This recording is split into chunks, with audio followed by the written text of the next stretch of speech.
Anna with Aspen Ridge Lawn and Landscape, and today I'll be talking you through how to split your seedlings up from start. So in the past we've grown our things from seeds in a previous video. So this video I will tell you what to do with them when they start getting to around this size. So you can see we already started pulling away some of them.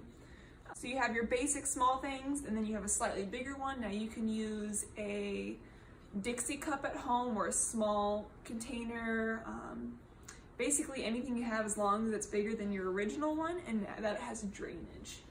And then I like to go in and I really like to get them really wet right before I transplant them. It just helps a little bit with the roots. And then very carefully I wiggle them out. All right.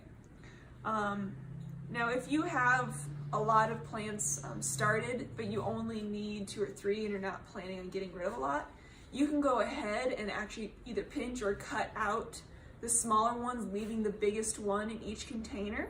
If that's a much easier way to do, and then you can actually let it grow a little bit bigger in that small size.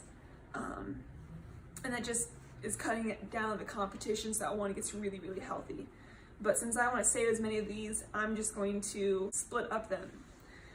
So what we do is I get it really wet, and that just helps kind of the soil come apart. And then what I like to do is just slowly try and wiggle some of these roots apart. It's okay if the roots break, because they're pretty young plants, so they're actually pretty hardy and they will snap back. And I just kind of wiggle apart each of the plants I have. Now I know I said it's okay to break the roots, but I still like to keep as many as possible, undisturbed. And then you have your container, whereas previously you started with a seed starting mix, and this one you will go with your normal potting soil. And then I just usually give it a little bit of a hole, take my plant and pop them right in there.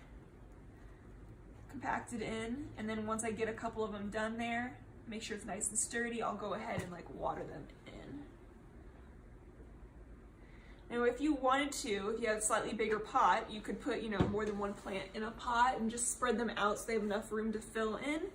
And then these ones, after a bit of time of growing, will actually start to get quite bigger, like these ones right here. These are actually the same plants that we had transplanted a few weeks ago, and as you can see, there's a big difference in them.